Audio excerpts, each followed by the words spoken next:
What's going on, rock stars? Welcome in. Today, we are talking about a universal law, the vacuum law of prosperity.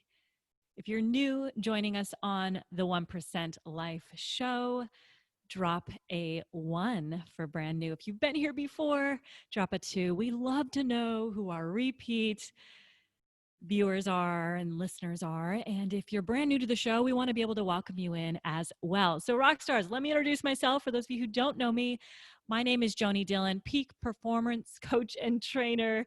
Let me just say that again, peak performance coach and trainer, and the host of the 1% Life show. And I'm so excited to be here with you today. We do this show Monday through Friday, 5 days a week. And we also air it on different podcast channels from iTunes to Spotify to iHeartRadio, Google Play, you name it.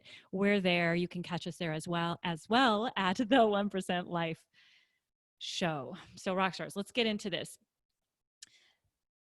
Today we are talking about the vacuum law of prosperity. And what does this really mean? So I've been on a coaching mastermind call or in a mastermind for the past 2 days.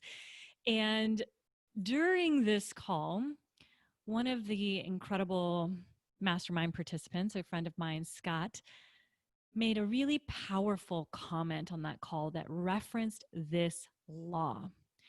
And to be quite honest, I had never heard of it in this form as the vacuum law of prosperity itself. I've heard of the concept, I talk about it, I teach it, but I didn't really know that it was put into this form. So the more I started digging into it, I was like, okay, perfect. This concept is exactly in alignment with what I teach and what I do. Now I just have a name for it, right? So it's kind of unique and fun. And I wanted to bring it to your attention because it's a powerful law and it certainly has helped me in my life. I'm going to give you a couple situations and scenarios where you'll be able to understand how and how it can help you as well. If you're feeling like perhaps there's something that you want in your life that you're trying to attract in. It could be anything from a new job, a new multiple stream of income. This is like the new buzzword these days. I want additional streams of income. Great. Well, if you're having a hard time attracting that into your life, it could be because you need to apply the vacuum law of prosperity into your life. Perhaps you're looking to attract a new partner into your life. This actually worked for me, so I'm going to share with you how. And maybe you're pushing so hard for something, some specific goal, desired outcome that you really want. You know what it is, but you just can't seem to make it happen fast enough. This law applies to you. Or maybe, rockstar, you're trying to grow your sales, whether you're a sales professional, an entrepreneur, whatever it is, you're trying to increase your revenue, increase your sales, and you're feeling like you're kind of pushing uphill. If that's the case, then I want you to really begin to understand what this law specifically means, the universal law of the vacuum law of prosperity, a universal law, and how you can begin to use it in your life. And if you're joining us for the first time, or live rather, drop a hashtag live. If you're joining the replay, drop a hashtag replay and share this out. This is how we get more people to hear about the show, to hear about the content, and to grow. So let's get into this. What is the vacuum law of prosperity? The vacuum law of prosperity states it means that in order to attract whatever it is that you desire to be, to do, or to have in your life, you have to make room for it. You have to make room for it, right? So how often do you try to add something else to your plate and it just doesn't seem to work, right? Maybe it's a habit that you're trying to add and you're feeling like it's so hard to do that additional thing. Or maybe it's something that you want specifically in your life, right? Like a new partner, a new job or income or revenue stream. So this means that in order to gain something new, you have to release something old that's no longer serving you. And what this can be is often is releasing old limiting beliefs, limiting thought patterns that are keeping you from receiving that new thing. So the question was posed on a mastermind call the other day by Scott, and he said, "How do you cure disease?" And we're like, "I don't know." And the gentleman he was talking to, who had the hot seat, said, I don't know if he's answered it, but he said, "I don't know." And he said, "Well, you can't. You can't cure disease. You focus on health, right? You don't cure the disease. You focus on adding health into the body." So this was the metaphor he gave. So within an organization, it's the same, right? If we focus on the disease, the thing that's the problem, and that's what we're trying to fix is the disease, the disease, the disease, or the problem, the problem, the problem, then what happens is that problem exacerbates, it gets bigger. Rather than focusing on what one should focus on, which is the health of the organization. It was such a profound concept and a nuance that can easily be overlooked. So similarly with your life, within your life, and it's more than just focusing on what you want and what isn't, as opposed to what isn't working. So here's how it works. So nature abhors a vacuum. You may have heard that saying before. Nature abhors a vacuum. Nature cannot handle a vacuum. So for example, let's say you dig a hole in the ground and you cover it up with dirt, right? And maybe you don't even cover it up with dirt. Let's just say you dig a hole. What happens in that hole? Things start to grow, right? You might have grass, you might have plants, you might have something. Nature is inherently good. So what happens is it begins to fill the vacuum, the void, with more good. And this is a powerful concept to really understand. So if you want to attract something new into your life, let's just call it a partner. Okay. So I'm going to give you an example. I was talking to one of my coaches, Elliot. This was just like months ago now. Could have been like 6 months ago.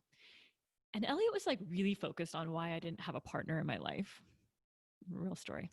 And I was like, I don't have time for that. I don't have time for that in my life right now. I don't. He's like, you're beautiful, his words, and you're smart, you're intelligent, you got all this stuff going on. I said, Elliot, I don't have time for it. And I was like, look, I've got a bunch of guy friends and, whatever. Like I have a lot of guy friends. And we started talking about one person in particular, who was an ex-boyfriend, who appeared to be hanging on by a string, right? Like there was still some energy connected there. And what Elliot said to me was, he said, Joanie, if you do not cut that off, you will never make room for more. The main reason why you think you don't have energy is because you're giving energy to the thing that's draining you, the relationship that's not serving you any longer, the friends who you don't need right now, right? In many ways, and who you're not going to progress with.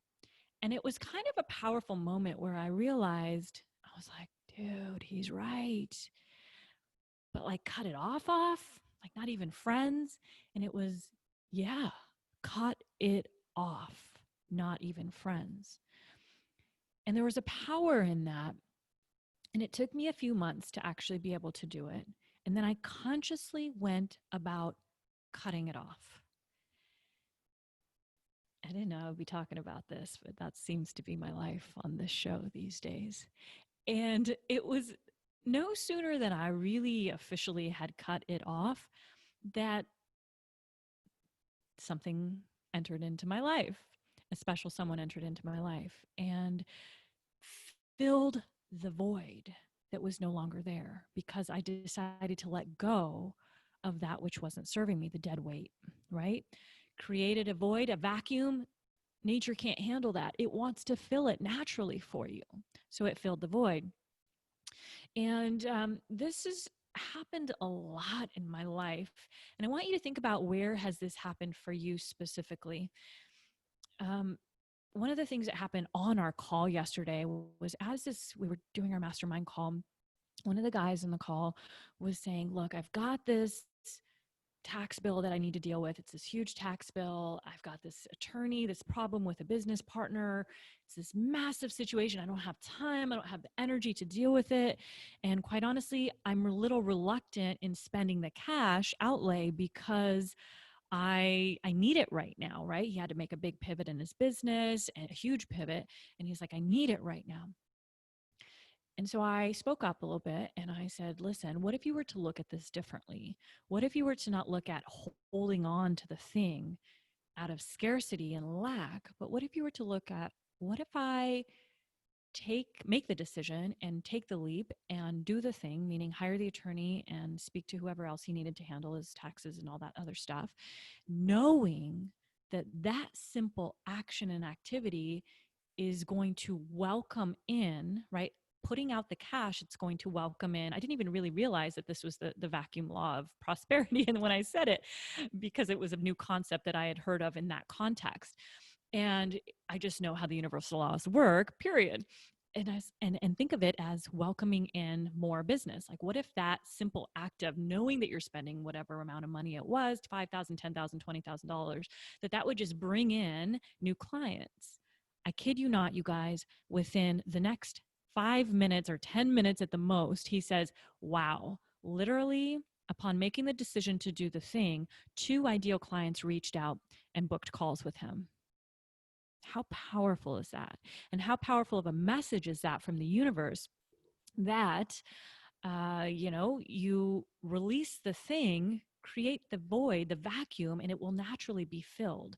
And so I want you to think about, for example, for you, what is the thing that you're holding on to that when you let go of will make room for something more? And a lot of people, for example, if you're an entrepreneur, are you holding on to an employee that is no longer serving you? Because you're like, God, but then we have to go out and find the person, then we have to go do all the, and it's so hard to find that person. Listen, you can't find that person. It's not going to find you. He or she will not find you if you're holding on to the dead weight, right? So you have to allow that vacuum to be created, the vacuum, right? The hole. And nature will naturally fill it. So that's a powerful thing to think about for you. And maybe it's not within your business, for example, but it could be something that you're holding on so tightly, an income stream. Like if you want to make room for another income stream, well, what are you holding on to so tightly that when you let go of, maybe it's a time-related thing, will free up space for you to now begin doing the thing that you want to do. So this is a really powerful concept and universal law to begin to put into practice. And it's hard to know what you do want until you let go of what you don't want. I've actually found that for myself, that I have to release something for me to even gain clarity on, oh, now I get it. So I know what I now want because I know what I don't want. And that simple act of pushing something out of my life energetically opens up room for something more and the clarity and the introspection to know what that thing is that I wasn't clear on before. So it's a really powerful thing. And if the good that you want has not appeared yet, it's often because you need to make room for it. So if there's something that you're trying to attract into your life and it's just not coming or happening soon enough, then what is it that you need to, let go of in order to make room for it? So think about that. And maybe you want to share it if you're listening to us live on the chat. And what is that thing? You want something, but what is it that you could let go of now in order to invite space? Because everything's energy, right? And so if we have filled all of the hours of our day, how do we expect more hours to come? We have to let go of something in order to create the energy and the space for that, right?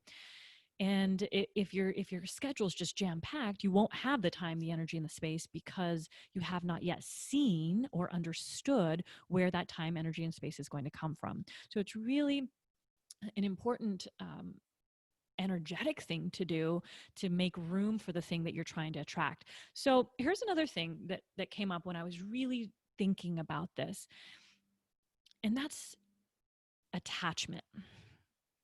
See, attachment to things and to people is also energy.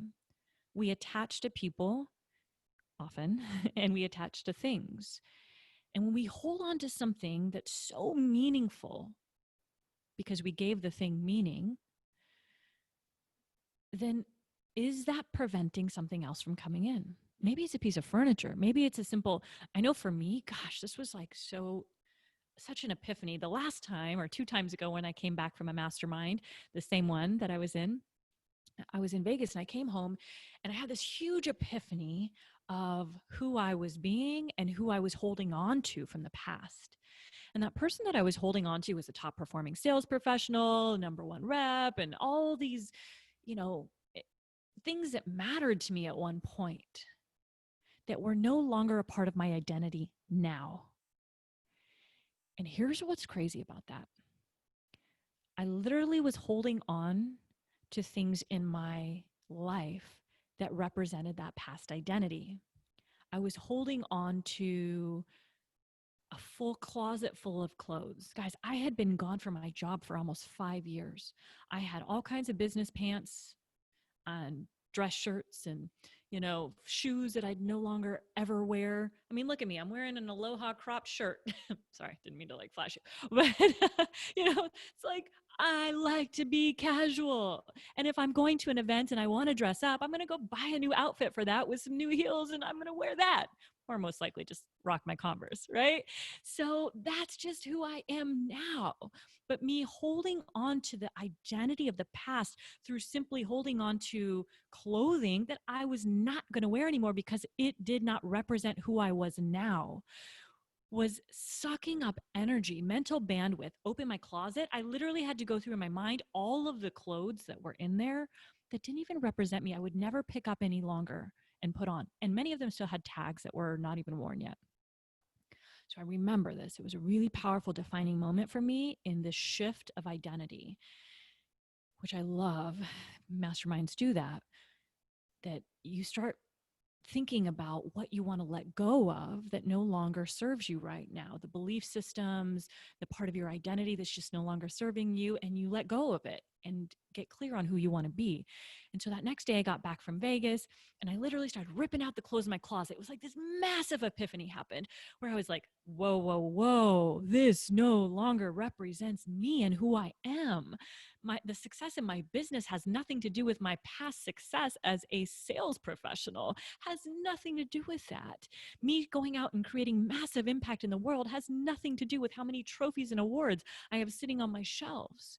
And yes, while they're important and they mattered to me at one point in time, what was holding on to that energy of it, of the clothing, of the trophies, of the awards? What meaning had I given that thing that was constricting and suffocating the life out of what new wanted to manifest? And I hope that means something to you in some way. So I remember building a pile of clothes. The pile was so big. It was ridiculous. And it was like, are you really getting rid of this? And I was just excited because look, here's the thing. 3 weeks before I had gone through my closet and I could not pull the things down. I was like, oh, this is so good. Oh, this was expensive. Oh, this was this. I was given all these reasons and justifications. And at that moment in time, when everything just shifted, it was like, couldn't go back. And I just started ripping them down and the pile started going bigger and bigger and bigger and bigger. And then I went to my trophies and my awards. And my coach was like, Elliot's like, oh, you don't have to throw them all away. Just put a box. I'm like, no. Like, I really don't need them. And it was more symbolic for me. And I didn't get rid of all of them, no, but I put them away. They didn't need to be in my immediate space and vicinity. It's not who I am any longer. It served its purpose. It was there for a moment in time for years, and it was great. But I've evolved. And if I was still holding on to the memories of the past, sorry, a mentor of mine just messaged, so I got excited. If I was still holding on to the memories of the past, then how could I create new experiences, new memories, new outcomes in the future? I would be the person of the past still. So I had to let go. And I encourage you to think about what specifically you're holding on to right now that is keeping you performing at a level that you're meant to surpass? What is it that you're holding on to from a past identity that when you decide to let go of, that the vacuum will be formed and the universe will find the thing for you to fill it with? So I wanted to leave you with that today, that message of the vacuum law of prosperity. And I wanted to give you one other nugget that's coming up for me right now in regards to a concept called, well, not called, but it's pretty basic, forgiveness. Forgiveness is huge. And I think that many of us don't practice it. I know that it's been a conscious effort that I have had to take on myself. And so there's a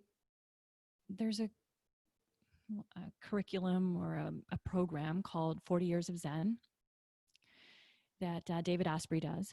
And it's where high, executives and all kinds of people from around the world, influencers, go, and they spend a week up at, it's actually right by my house. I'm going to do it. Now I actually know what's inside of it. And they don't tell you what you do there, but it was all about improving your focus, your brain's capacity to perform, to achieve, to do the thing that you want to do. See, I'm all about, if you've been following me for any length of time, like biohacking and improving upon my ability to get stuff done in my life, right? To do things faster, quicker. I get it. I do slow down, I promise. I meditate, to do all the things, but to improve my efficiency and other areas of my life, like whatever, sleep, all that kind of stuff. So one of the things that he talked about in this program is that when I finally started diving into it, like what's inside 40 Years of Zen?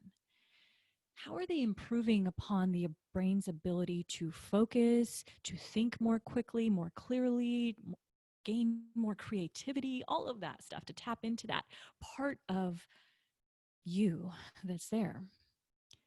And what I discovered was it all had to do with forgiving people from your past. And there was this exercise that they took us through, and I don't remember what podcast it was on or whatever it was, so forgive me. And that activity was literally spending time. It says once you go out and you practice the 40 Years of Zen for 7 days, they literally will spend all day going through every person in your life to forgive that person who's wronged you. Because in your mind, you've created meaning around something that happened, right? And we can justify a wrong to the end of our life. We've been wronged. Somebody wronged me, right? You can justify a wrong for you as well. But what happens is that there's energy that's contained in that justification, in that holding on of the emotional chains. And that when you decide to forgive, you cut the energetic cord between you and the person that needs forgiving. And the power in that is magnificent. Literally, what happens is that you start accessing brainwave patterns immediately from the moment you begin that forgiveness of alpha, which is a very creative, beautiful state to be in. And they saw these alpha patterns get so big simply upon forgiveness. And so one of the things that I try to do and try to carve into my life is the act of forgiving somebody by spending time in quiet and going back to people throughout my day. And you can do this. It's so simple, 5-10 minutes in a day. At the end of the day, who do you need to forgive from today? And here's what you do. When you ask your unconscious mind to reveal the person to you that's coming up that you have some unfinished, some unresolved negative emotions with from the past, some unresolved stuff with, right? Your unconscious mind will reveal that person to you. And it could be you. It could be you. Maybe you need to forgive you. And if you spend commit to spending 5 minutes at the end of your day. I always do a little gratitude practice at the end of my day, go through my day, and I find the number one thing that I'm the most grateful for in that day. And then what I often do, and I don't do it every day, admittedly, what I often do is I'll go through and I'll say, okay, who do I need to forgive today? And I'll go through everybody who I came in contact with that day, emails that came through. Maybe it's just some negative emotion got stirred up within something in me from someone that I got triggered from, right? Maybe it was just something I saw on social media that I made an instant judgment on. I'm human. I don't consciously intentionally judge, but it happens. Or maybe it was just a flash of a memory of something in my mind that felt unresolved. Or maybe it was right then, upon asking who I need to forgive, that my unconscious mind revealed that memory to me. And that memory was attached to a person or a situation that involved a person. And even if that person was me, I spend that time and I forgive the individual or myself. And I go back into the moment. And this is the hard part. This is the part that really can get uncomfortable and where people want to run, right? Like, I don't want to face it. I don't want, especially if it was an intense one, right? There are some really big moments in many of your lives and many of our lives where we have to forgive. Like, I had to forgive myself for acting a certain way when my mother was ill and dying of cancer. I had to. I was uncomfortable. I didn't like it that I didn't come around and see her. And I chose to spend that time with a boyfriend when I was in college.